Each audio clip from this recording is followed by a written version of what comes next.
নারীদেরকে বলবো, আপনারা পুরুষদের প্রতিদ্বন্দ্বী নন, আপনারা পুরুষদের পরিপূরক। একজন নেককার নারী একজন পুরুষের পিছনে থাকলে এই পুরুষ বিশ্ব জয় করতে পারবেন ইনশাআল্লাহ। পরে আসেন নূহ আলাইহিস সালাম, তার স্ত্রী কি ঈমান এনেছিল? ঈমান আনে নাই। এখানে মনে রাখবেন, আপনি যদি ঈমান না আনেন, আকীদা ঠিক না করেন, আমল ঠিক না করেন, আপনার পরিচয়, বংশ, গোত্র, বর্ণ আপনাকে বাঁচাতে পারবেন। নূহ আলাইহিস সালামের স্ত্রী জাহান্নামে চলে গেছে, লূত আলাইহিস সালামের স্ত্রী জাহান্নামে চলে গেছে, যদিও তারা নবীদের আন্ডারে ছিলেন। আল্লাহর রাসূল সাল্লাল্লাহু আলাইহি ওয়াসাল্লাম তার মেয়ে ফাতিমা রাদিয়াল্লাহু আনহাকে বলেছেন, দুনিয়াতে যা চাওয়ার আমার কাছে চেয়ে নাও, পরকালে তোমার উপকার করতে পারছি না আমি। আর ফাতিমা রাদিয়াল্লাহু আনহা কেমন মানুষ ছিলেন আপনারা জানেন? তো আমি আমাদের মা বোনদেরকে অনুরোধ করবো, আল্লাহকে ভয় করেন, নিজের নফস ঠিক করেন, নিজের কবরের ফিকির করেন, আমল আকীদা ঠিক করেন। আপনি কত বড় আলেমের স্ত্রী, কত বড় শাইখের স্ত্রী, আপনি আপনার স্বামী কত বড় পলিটিক্যাল লিডার, কত বড় সোশ্যাল লিডার, এটার মানদণ্ড আল্লাহ দেখবেন না। আপনার ঈমান, আমল, তাকওয়া শুধু আল্লাহ পাবেন। আসেন কোরআনের পাতায় পাতায় যাই, চলেন আপনাকে নিয়ে যাচ্ছি। ইব্রাহিম আলাইহিস সালাম নাম শুনেছেন? তার স্ত্রী সারা আলাইহিস সালাম পৃথিবীর সুন্দরী নারীদের মধ্যে দুজন সুন্দরী নারীর কথা এসেছে, একজন হাওয়া আলাইহিস সালাম, একজন সারা আলাইহিস সালাম। আমাদের এইসব সুন্দরী নারীদের চেয়ে হাজার গুণ সুন্দরী ছিল, অত্যন্ত সুন্দরী।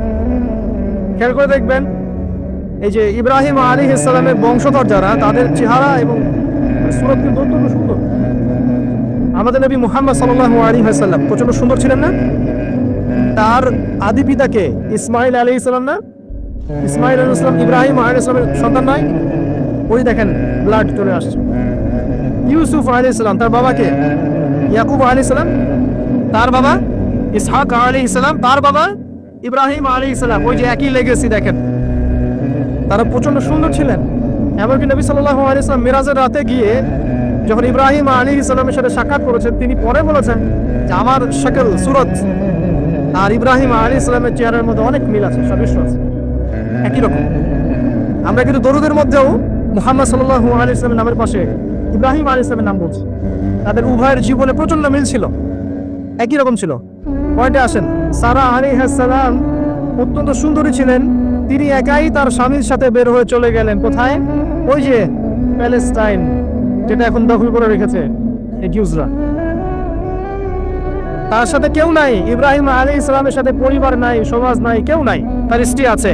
একজন নেককার স্ত্রীর সাথে থাকলে স্বামী বিশ্বজয় করতে পারে। এই জায়গায় আমি ছেলে মেয়ে সবার জন্য হেদায়েতের কথা বলছি। মেয়েরা আমাকে অনেক অভিযোগ দিয়েছে, মেয়ে নিয়ে কোনো কথা বলিনি ওয়াজের মধ্যে। আমি এখন কিছু কথা বলে শেষ করছি। সারা আলাইহিস সালাম যখন যাচ্ছেন, একজন লম্পট রাজা, মনে আছে, লম্পট একজন বাচ্চা তাকে ভোগ করতে চেয়েছিল, তুলে নিয়ে কিডন্যাপ করেছে। এই সময় ইব্রাহিম আলাইহিস সালাম মাজুর ব্যক্তি, নামাজে দাঁড়িয়ে গেছেন, আল্লাহর কাছে সাহায্য চাচ্ছেন। এটাই নবীদের সুন্নাহ। কোনো সমস্যায় পড়লে নামাজে দাঁড়িয়ে যেতেন। আর আমরা এখন সমস্যায় পড়লে হাউমাউ শুরু করি, তাই না? আর এদিকে সারা আলাইহিস সালাম আল্লাহর কাছে দোয়া করছেন, আল্লাহ তুমি যদি জেনে থাকো আমি আমার সতীত্ব আমার স্বামী ছাড়া অন্য কাউকে দেই নাই, তাহলে আজকে এই জালেমের হাত থেকে আমাকে রক্ষা করো। হাত বাড়াতে না বাড়াতেই তার হাত অবশ্যই পড়ে গেছে। তিনবার চেষ্টা করেছে, তিনবার বেহুশ হয়ে পড়ে গেছে।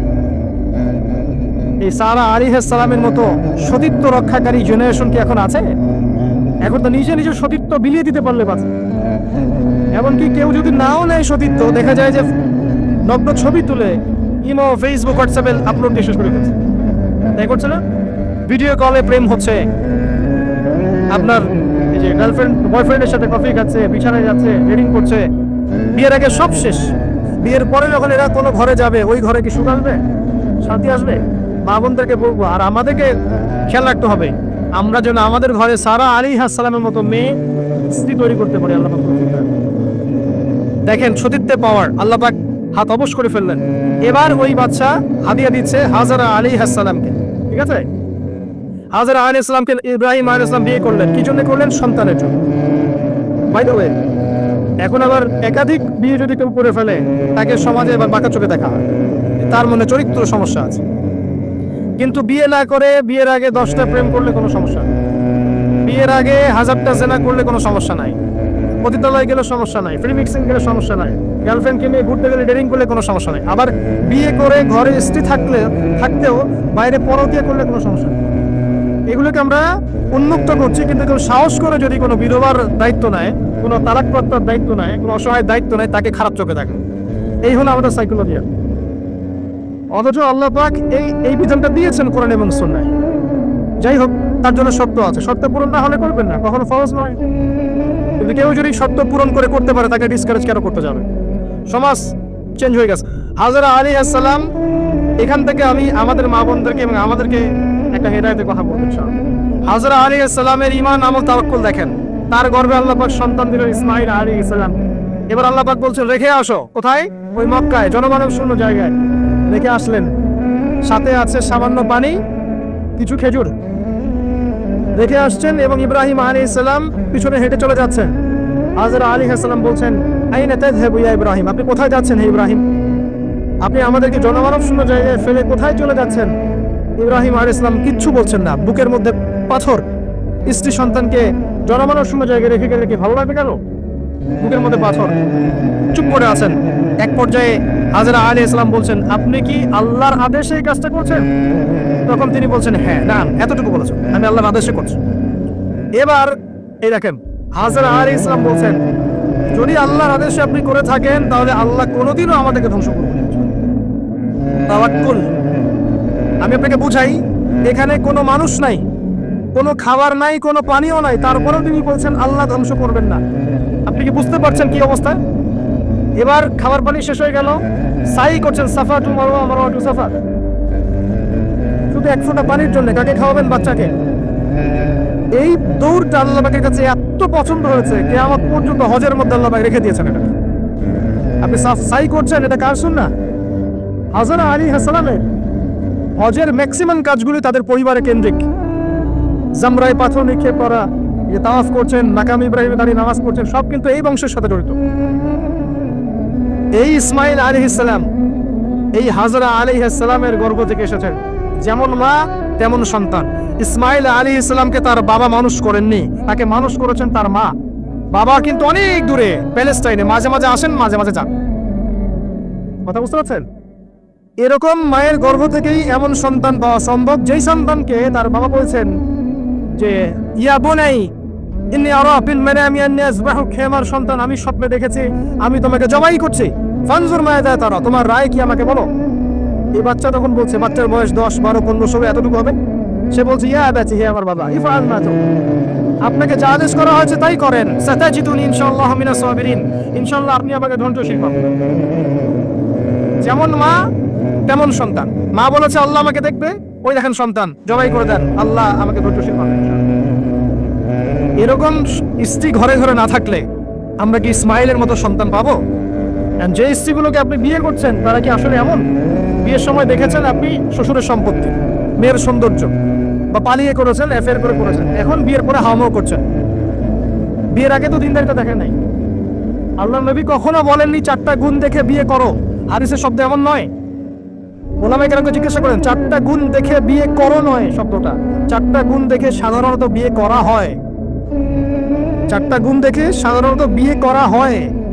সম্পদ, সৌন্দর্য, বংশ, দিনদারিতা। তোমরা দিনদারিতাকে প্রাধান্য দাও, না হলে তোমাদের হাত ধুলে ধূসরিত হবে। এখন দেখা যায় দিনী ভাইরা দিনদার ক্যাটরিনা কাইফ খুঁজতেছে। দিনদার মেয়ে চাই, কিন্তু সুন্দরী লাগবে। কেন? একটু অসুন্দর হলে আপনার চলবে না? আপনার স্ত্রীর কাছে যা আছে অন্য মেয়ের কাছে তাই আছে, এর বাইরে কিছু নাই। আর 2 দিন পরে, 1 বছর, 2 বছর, 3 বছর পরে, 5 বছর পরে গিয়ে দেখবেন সব সমান হয়ে গেছে। এই দেহের সৌন্দর্য থাকবে না। মনে তাকওয়া থাকলে, আল্লাহ আলাম স্ত্রী হলে আপনি দুনিয়াতে জান্নাতে থাকবেন ইনশাআল্লাহ। দুনিয়াতে আপনি জান্নাতে থাকবেন ইনশাআল্লাহ। আর যদি ঘরে একটা বদকার স্ত্রী থাকে, তাহলে আপনার দুনিয়ায় জাহান্নাম, দুনিয়া জাহান্নাম। অতএব বিয়ের আগে, বিয়ের সময় খুব কেয়ারফুল থাকবেন। আপনি দিনদার মেয়েকে প্রাধান্য দেন, এবং মেয়েদেরকেও বলবো দিনদার ছেলে ছাড়া বিয়ে করেন। অনেক বড় চাকরি করে, অনেক বড় ব্যবসা করে, এটা সেটা, নামাজ পড়ে না, এগুলো দেখছেন না, সুদের চাকরি করে, ঘুষ খায়, আপনি রাজি হয়ে যাচ্ছেন। এরপরে গিয়ে পস্তাচ্ছেন যে হুজুর আমার সংসারে অশান্তি, এটা সেটা। এখন তো পস্তায় লাভ নাই, বরং আপনার সন্তানও হবে ওই নাস্তিক প্রজন্মের মতোই। আমরা দুনিয়ার স্বার্থ খুব ভালো চিনি। দুনিয়ার স্বার্থটা ত্যাগ করে দিনকে অগ্রাধিকার দেন, আল্লাহ পাক কবুল করবেন ইনশাআল্লাহ। এই হলো ইসমাঈল আলাইহিস সালামের মা। তিনি যেমন সন্তান তেমন। এখানে আমাদের জন্য আদর্শ আছে। এখনো যদি আমরা দিনের বিজয় চাই, প্রত্যেক পরিবারের কর্তাকেও হতে হবে ইব্রাহিমের মতো আলাইহিস সালাম, প্রত্যেক পরিবারের সন্তানদেরকে হতে হবে ইসমাইলের মতো আলাইহিস সালাম, প্রত্যেক পরিবারের মা বোনদেরকে হতে হবে হাজরা সারার মতো, তবে আদর্শ পরিবার হবে ইনশাআল্লাহ। আল্লাহ পাক আমাদের সবার পরিবারে এমন করে দিন, আল্লাহুম্মা আমিন। এবং এটা অসম্ভব কিছু না, এটা সম্ভব। এটা করতে গেলে আপনাকে সরকার প্রশাসন বাধা দিবে না, আপনাকে পিটাবে না, কিছু করবে না, এটা আপনার উপরে, এটা আপনি করতে পারেন। এই ইসলাম সংশোধন আপনি করতে পারেন, চেষ্টা করেন, আল্লাহ পাক তৌফিক এনায়েত করুন। আর কয়েকটা আমি নসিহত করে শেষ করছি মেয়েদের জন্য, সেটা হচ্ছে পরে চলে আসেন মারিয়াম আলাইহিস সালাম, তার সতীত্ব এত পবিত্র ছিল, আল্লাহ পাক তাকে মিরাকেল বানিয়েছেন, তার গর্ভে ঈসা ইবনে মারিয়ামকে জন্ম দিয়েছেন। খেয়াল করে দেখেন, ফিরআউন, মনে আছে ফিরআউন, তার ঘরে একজন ইমানদার মহিলা ছিল না? নবী সাল্লাল্লাহু আলাইহি ওয়াসাল্লাম মিরাজে গিয়েছেন, সেখানে দেখেছেন বেশিরভাগ অধিবাসী জাহান্নামী নারী, এর মধ্যেও তিনি একটা সুগন্ধ পাচ্ছেন জান্নাতের। তিনি জিজ্ঞাসা করলেন এই সুগন্ধ কোত্থেকে আসছে? তখন জিবরাইল আলাইহিস সালাম তাকে জানিয়ে দিলেন এটা ফিরআউনের সেই যে দাসী যাকে ফিরআউন হত্যা করেছিল ঈমানের কারণে, ওর ঘর থেকে, জান্নাতের সেই ঘর থেকে সুগন্ধ আসছে। ফিরআউনের ঘরেও মুমিনা নারী থাকতে পারে, তাহলে আমাদের ঘরে থাকতে পারে না? থাকতে পারে। ফিরআউনের ঘটনা মনে পড়লো যে মুসা আলাইহিস সালাম তার মা সন্তানকে ভাসিয়ে দিয়েছিলেন না সিন্ধুকে, মনে আছে? আল্লাহ পাক ওই সন্তানকে তার কোলে আবার ফিরিয়ে দিয়েছেন, মনে আছে? এখানে একটা শিক্ষা আছে। প্রিয় মা বোনরা, আপনারা যদি আপনাদের সন্তানকে আল্লাহর পথে দেন, আল্লাহ পাক আপনার চক্ষু শীতল করে দিবেন ইনশাআল্লাহ। ওই সন্তানকে ঘুরিয়ে এমন একটা অবস্থান দিয়ে আপনার কাছে নিয়ে আসবেন, আপনি ওকে দেখে পরিতৃপ্ত হয়ে যাবেন। এখানে নসিহত আছে। তিনি ভাষাতে পারছিলেন না, মন কাঁদছিল, আল্লাহ পাক মনটাকে কিন্তু নরম করেছেন, শক্ত করেছেন, মনটা শক্ত করেছেন। তারপরে আল্লাহ পাক ওখানে একটা ইলহাম করেছেন, তিনি ভাসিয়ে দিয়েছেন। তারপরে আল্লাহ পাক ওই সন্তানকে আবার তার কোলে ফিরিয়ে দিয়েছেন দুধ পান করানোর জন্য। ঘটনাটা পড়ে দেখেন। আপনি যদি আপনার সন্তানকে আল্লাহর পথে দেন, আপনার সন্তানকে যোগ্য করে আল্লাহ আপনার সামনে নিয়ে এসে দাঁড় করিয়ে দিবেন ইনশাআল্লাহ। আপনি দেখে চোখ শীতল করে ফেলবেন, আল্লাহর উপর ভরসা রাখেন। মুসা আলাইহিস সালামের কথা একটা ঘটনা মনে পড়লো। তিনি যখন ওই যে ঘুষি দিয়ে একজন মরে গেছে, তিনি চলে গেলেন ওই যে কওমে শুআইব মাদিয়ানে, সেখানে গিয়ে বসে আছেন এবং দেখছেন দুইজন মেয়ে পানি আনার জন্য এসেছে, তাই না? পানি আনতে পারছে না, তিনি গিয়ে হেল্প করলেন। এই মেয়ে দুটো গিয়ে শুআইব আলাইহিস সালামকে বললেন যে হুয়া রাজুলুন কাওয়িউন আমিন, একজন ব্যক্তিকে দেখেছি সে খুব কাওয়ি, শক্তিশালী এবং আমিন, বিশ্বস্ত। শুআইব আলাইহিস সালাম পাঠালেন তাকে ডেকে নিয়ে আসো।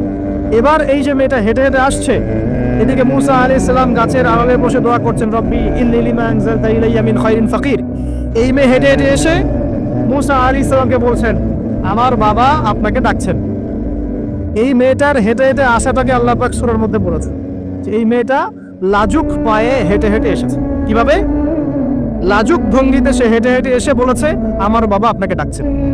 কথা বুঝতে পারছেন? এই লজ্জাশীলতা এখনকার মেয়েদের মধ্যে আপনি আমাকে দেখান। এই লাজুক ভঙ্গিতে হেঁটে আসা মেয়েদের, যে হাঁটাটাও পর্দা, মেয়েদেরকে কে বুঝাবে হাঁটার মধ্যেও পর্দা আছে?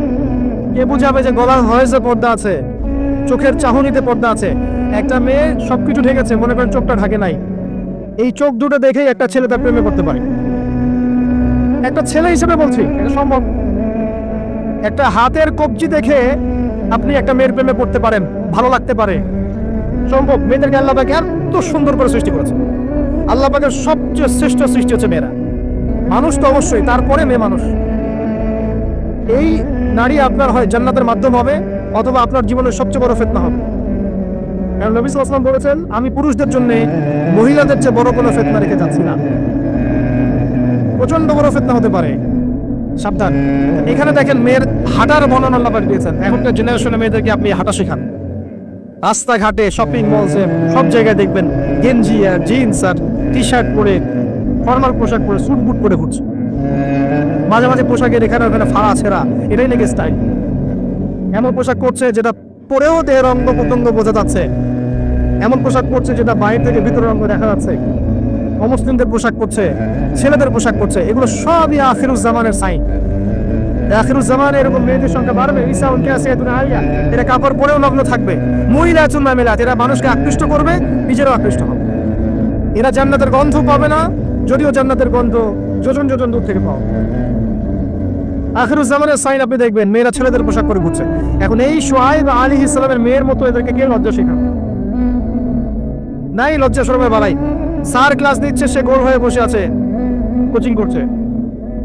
টিচার গায়রে মাহরাম, সে ক্লাস নিচ্ছে, পড়াচ্ছে, গোল টেবিল করে বসে আছে মেয়েরা।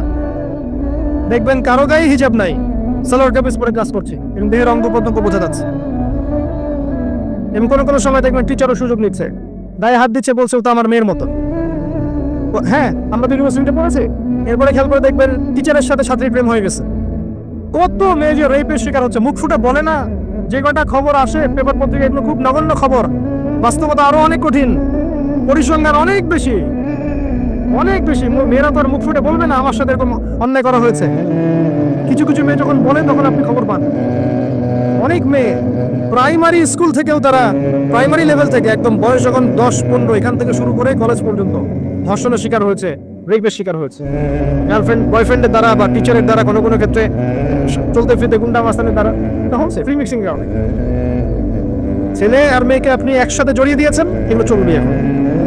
অনেক সময় এমনও হয়েছে মেয়ে পড়াচ্ছেন, চারপাশে গোল হয়ে বসে আছে ছেলেরা। আর তখন আমি এমনও দেখেছি যে কলেজে মাঠের মধ্যে বসে আছে ছেলে মেয়ে একসাথে গোল হয়ে, গ্রুপ স্টাডি। মিথ্যা করে বলছে? Group study. কলেজে আন্দোলনের সময় দেখেছো কোনো দাবি নিয়ে আন্দোলন হচ্ছে, দেখবেন যে এই যে ছেলে শুয়ে আছে মেয়ের কোলে মাথা দিয়ে, মনে হচ্ছে সে যেন স্ত্রী মনে হয়। এগুলো কি? এগুলো চলছে এখন। এখানে আপনি কিভাবে আপনার বাসায় পর্দা করে রাখবেন? কিভাবে সম্ভব? বেশি বেশি মেয়েদের যুগোপযোগী মাদ্রাসার প্রয়োজন, বেশি মেয়েদের ইসলাহি আলোচনার দরকার, মেয়েদের মধ্যে দাওয়াতি কাজের দরকার। এবং মেয়েদেরকে অনেক সময় দাওয়াতি কাজের অভাবে ভুল দাওয়াত দিয়ে বাড়ি থেকে বের করে দিচ্ছে, মাহরম ছাড়া সফর দিচ্ছে। খেয়াল করে দেখেন, এমন অনেকও জামাত বেরোচ্ছে মাহরম ছাড়া জেলায় সফর, দলিল দিচ্ছে, এটাও নাকি জিহাদ। নাউযুবিল্লাহ। কিভাবে হচ্ছে? কারণ আমরা যেহেতু ওদের দাওয়াতটা কমিয়ে দিচ্ছি, মেয়েরা মেয়েদের মধ্যে দাওয়াতি কাজ করছে না, দাওয়াত সংকীর্ণ, বেদাতীরা এবং ভ্রষ্ট যারা পথভ্রষ্ট, এরা ওদেরকে ঘর থেকে বের করে দিচ্ছে, ইসলামের নামেও বোরখা পরিয়েও বের করে দিচ্ছে। খুব অবস্থা খারাপ। আপনি খেয়াল করেন, দেখবেন এগুলো ধরতে পারবেন। এই বিষয়গুলো খেয়াল রাখেন। কোরআনের পাতায় পাতায় হেদায়েত আছে। আমি বললে অনেক লম্বা হয়ে যাবে, শেষ করছি। এদিকে এসে সর্বশেষ নবী আসেন মুহাম্মদ সাল্লাল্লাহু আলাইহি ওয়াসাল্লাম। তার জীবনে এই যে 23 বছরের মিশন, এই মিশনে সবচেয়ে বড় ভূমিকা কে রেখেছেন বলেন তো? তার স্ত্রী খাদিজা রাদিয়াল্লাহু আনহা। মক্কার 13 বছর মানুষ তাকে যতটা না বিশ্বাস করেছে, খাদিজা রাদিয়াল্লাহু আনহা শুরু থেকে তার পাশে ছিলেন। শেষ বয়সে গিয়ে নবী সাল্লাল্লাহু আলাইহি ওয়াসাল্লাম তার কথা বেশি বলতেন। আয়েশা রাদিয়াল্লাহু আনহা স্বভাবগত কারণেই, একটা মানবিক, একটা মেয়েদের আচরণগত কারণেই জেলাস ফিল করতেন যে আপনি তার কথা বারবার কেন বলেন। তিনি বলতেন, হে আয়েশা, তোমরা খাদিজাকে ভালো মন্দ বলো না, যখন কেউ আমার কথা বিশ্বাস করে না, ওই খাদিজা করেছে রাদিয়াল্লাহু আনহা। তিনি এমন একজন মানুষ ছিলেন যিনি তার প্রতিপত্তি, সম্পদ, সামাজিক খ্যাতি সবকিছু ইসলামের কল্যাণে ঢেলে দিয়েছেন। হেরা গুহায় নবী সাল্লাল্লাহু আলাইহি ওয়াসাল্লাম যখন বসে থাকতেন, তিনি গিয়ে খাবার পানি দিয়ে আসতেন। হেরা গুহায় একবার উঠে দেখেন কত কষ্ট। আমরা যুবক বয়সে উঠতে পারবো না, এখন সহজ, তারপরেও কষ্ট আছে। এখন না হয় সহজ, ওই সময় কি সিঁড়ি ছিল? তিনি এভাবে উঠতেন, খাবার দিতেন। চিন্তা করে দেখেন, একজন নারী কাজটা করতেন। এবার আসেন, খাদিজা রাদিয়াল্লাহু আনহার বান্ধবীদেরকে খুঁজে খুঁজে নবী সাল্লাল্লাহু আলাইহি ওয়াসাল্লাম গোশত হাদিয়া পাঠাতেন, তাকে এত ভালোবাসতেন। জিবরাইল আলাইহিস সালাম এসে খাদিজা রাদিয়াল্লাহু আনহাকে সালাম দিয়েছেন। নবীজিকে বলেছেন, ওই যে খাদিজা আসছে ইয়া রাসূলুল্লাহ। তিনি যখন আসবেন তাকে বলবেন যে জিবরাইল আলাইহিস সালাম তাকে সালাম দিয়েছেন, এবং আল্লাহ পাক তার জন্য জান্নাতে এমন একটা ঘর নির্মাণ করেছেন যেখানে কোনো হট্টগোল নাই, কোনো শোরগোল নাই। খাদিজা রাদিয়াল্লাহু আনহা, তার ইন্তেকালে নবী সাল্লাল্লাহু আলাইহি ওয়াসাল্লাম অত্যন্ত ব্যথিত হয়েছিলেন। তার বয়স তখন কত? 23। খাদিজা রাদিয়াল্লাহু আনহার বয়স তখন 40, বিয়ের সময়। কোন ছেলে কি সাধারণত এত বছর মহিলাকে বিয়ে করতে চাইবে? নবী সাল্লাল্লাহু আলাইহি ওয়াসাল্লাম করেছেন। তাদের মাঝে এত হৃদ্যতা, ভালোবাসা ছিল যেটা অন্য কোথাও ছিল। হ্যাঁ, পরবর্তীতে আয়েশা রাদিয়াল্লাহু আনহার ক্ষেত্রেও নবী সাল্লাল্লাহু আলাইহি ওয়াসাল্লাম বলেছেন যে আমার মন আয়েশার দিকে বেশি টানে, এই কারণে তোমরা আমাকে ভর্ৎসনা করো। মানুষের মন সব দিকে সমান তো হবে না, কারো দিকে একটু বেশি ঝুঁকবে, এই জন্য তোমরা আমাকে ভর্ৎসনা করো। আয়েশা রাদিয়াল্লাহু আনহা, কতগুলো হাদিস আপনি জানছেন, এর মধ্যে ম্যাক্সিমাম হাদিস যে কয়েকজন রাবি বর্ণনা করেছেন তার মধ্যে একজন হচ্ছেন আয়েশা রাদিয়াল্লাহু আনহা। এই ঘরের হাদিসগুলো কার থেকে জানলেন? আয়েশা রাদিয়াল্লাহু আনহা থেকে। ইসলামের খেদমতে আয়েশা রাদিয়াল্লাহু আনহার যে ভূমিকা, আমাদের এই সেকুলার সোসাইটির সমস্ত নারীকে একত্রিত করলে কোনো খেদমত আসবে না। আসবে? স্বামীর অকৃতজ্ঞ হয়, লানত করে, অভিশাপ দেয়, বুক চাপড়ায়, মাতম করে এবং আল্লাহ এবং তার রাসূলের অবাধ্য হয়। 4টা কারণ এসেছে মোটামুটি ভাবে। মৃত্যুবরণ করলে কেউ তারা মাতম করে, গাত পাত থাপড় দেয়, চাপড়ায়, জামা কাপড় ছিঁড়ে ফেলে, অনেক ক্ষেত্রে এমন করে। এই কারণে মাইয়াতকে শাস্তি দেওয়া হয়, মা বোনদেরকে এটা ত্যাগ করতে হবে। এরপরে স্বামীর অকৃতজ্ঞ হয়, স্বামী সারা জীবন যদি তার জন্য কাজ করে, তার জন্য তার ভরণ পোষণের ব্যবস্থা করে, একদিন যদি কোনো কিছু ভালো না পায় বলে বসে সারা জীবন তোমার কাছে কিছুই পেল না। এবং বেশি বেশি অভিশাপ দেয়, ঝগড়া লাগলেই গালিগালাজ এবং অভিশাপ দিয়ে বসে। এই কাজগুলো যদি তারা ত্যাগ করতে পারে, ইনশাআল্লাহ তারা বেশি বেশি জাহান্নামে যাবে না। তবে তাদের বেশি বেশি জাহান্নামে যাওয়ার বর্তমান মডার্ন একটা কারণ হচ্ছে ফ্যামিলিস্ট রেভলিউশন। ভালো করে শোনেন, ফ্যামিলিস্ট রেভলিউশন সেই কারণ যার কারণে এখনকার নারীদেরকে আপনি বাসায় রাখতে পারছেন না পর্দায়। এর কারণে মেয়েরা বাইরে বের হয়ে যাবে, ফ্রি মিক্সিং এ যাবে, পর্দা ছেড়ে দিবে, নামাজ কালাম দেখবেন ঠিক ঠিকানা নাই, দেখবেন দিনের জ্ঞান অর্জন করবে না, বেশি বেশি হারাম রিলেশনশিপে লিপ্ত হবে, জিনা বাড়বে, ধর্ষণ বাড়বে, পরকীয়া বাড়বে, আস্তে আস্তে তারা জাহান্নামে। এটা হচ্ছে ফলাফল। এটাই সেই কারণ যার কারণে বেশিরভাগ নারী জাহান্নামে যাবে। সতর্ক থাকবেন। কোনো কোনো ক্ষেত্রে দেখা যায় সামান্য দুনিয়ার স্বার্থে তারা নগ্ন হয়ে মডেলিং করতেও দ্বিধাবোধ করছে না, নগ্ন হয়ে ফিল্মগুলোতে কাজ করতেও দ্বিধাবোধ করছে না, ইজ্জত বিলিয়ে দিয়ে টাকা কামাই করতে দ্বিধাবোধ করছে না। কোনো কোনো ক্ষেত্রে দেখা যায় এগুলোকে তাদের ব্রেন ওয়াশ করা হয়েছে। এগুলো সামাজিক সোসাইটির মধ্যে এগুলো আপনার ডিগনিটির মাধ্যম, সম্মানের মাধ্যম, এগুলো বলা হচ্ছে। এই বিষয়গুলো খেয়াল রাখবেন, এই বিষয়গুলো খেয়াল রাখবেন আল্লাহর ওয়াস্তে। এগুলো সম্মানের মানদণ্ড নয়। সম্মানের মানদণ্ড আপনার ঈমান, আমল, তাকওয়া এবং আপনার সতীত্ব। একবার সতীত্ব চলে গেলে কখনো ফিরে আসবে না। আল্লাহ পাক বোঝার তৌফিক দান করুন। আর সর্বশেষ কথা হচ্ছে, এই উম্মতের নারীদের জন্যই নবী সাল্লাল্লাহু আলাইহি ওয়াসাল্লাম 4টা কাজের সুসংবাদ দিয়েছেন। 4টা কাজ করতে পারলেই জান্নাতের যে কোনো দরজা দিয়ে ইচ্ছা তারা প্রবেশ করতে পারে। বাসায় গিয়ে এই হাদিসটা শুনিয়ে দিয়ে, 1 নাম্বার, তারা যদি 5 ওয়াক্ত নামাজ পড়তে পারে, 5 ওয়াক্ত নামাজ টাইম টু টাইম পড়তে পারে।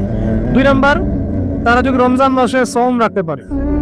3 নাম্বার, তারা যদি লজ্জাস্থানের হেফাজত করতে পারে, মানে পর্দা করতে পারে। এখানে আমি খাস পর্দা বোঝাচ্ছি, ডিজিটাল পর্দা বোঝাচ্ছি না, খাস পর্দা বোঝাচ্ছি। পোশাক এমন হবে না যেটা পরলে শরীরের কাঠামো বোঝা যায়, এমন পোশাক চলবে না। পোশাক এমন হবে না যেটা পরলেও বাইরে থেকে ভিতরের অঙ্গ দেখা যায়।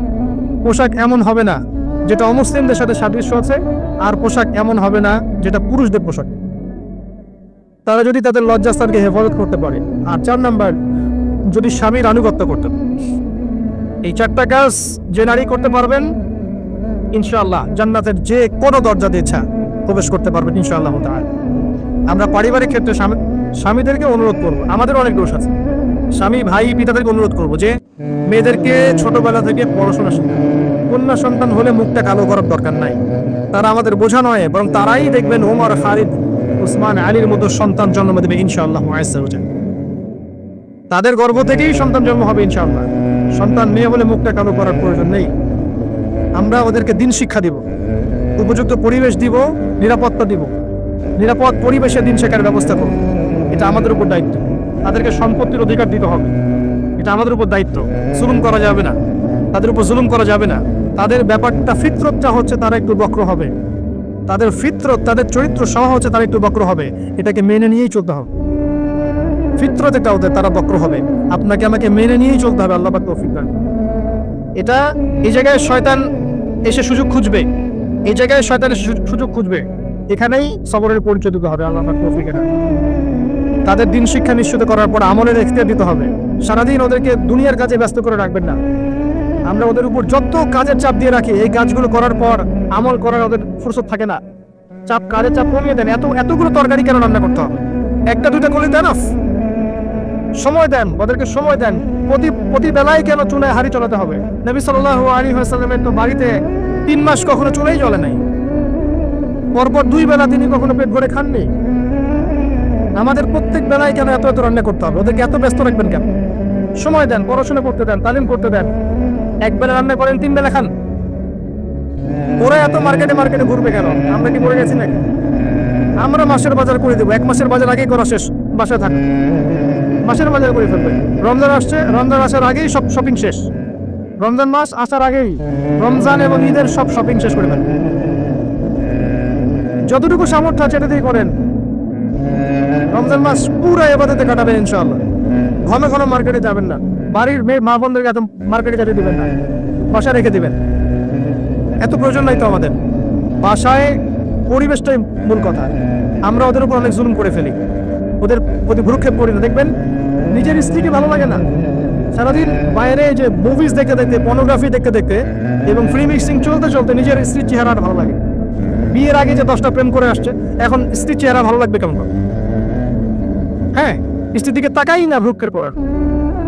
আবার আমাদের স্ত্রীদেরকে দেখবেন অনেক সময় দেখা যায় যে বাইরে যাওয়ার সময় সাজুগুজু করে একা, স্বামীর জন্য কখনো সাজবে।